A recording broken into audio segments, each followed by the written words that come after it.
Hello, you might remember a few weeks ago we talked about different kinds of worry. We mentioned outside world worries that we can touch and change, as well as brain worries that we can't touch and exist more in our minds. You might remember that we described using worry time to note down our brain world worries, then move on with our day and later spend just 15 minutes a day worrying about what we've written.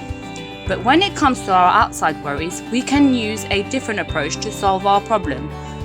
This is called the step approach, and each letter in steps stands for a different stage. S reminds us to say the problem. We might want to clearly describe what is making us worried. We might do this by writing the problem down or saying it out loud. For example, if we sat worrying about revision, we might simply say, "This maths is too hard."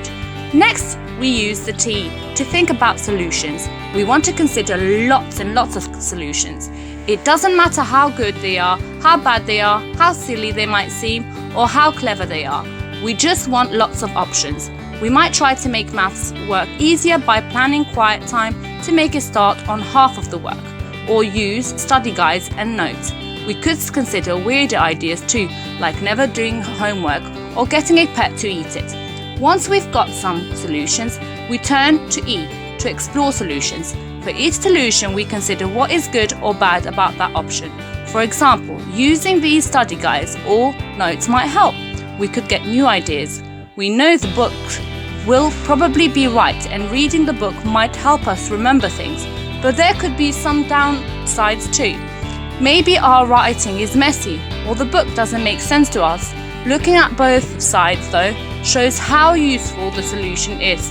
Next, we use P to pick the best solution. We might want to rank or score the options to help us pick.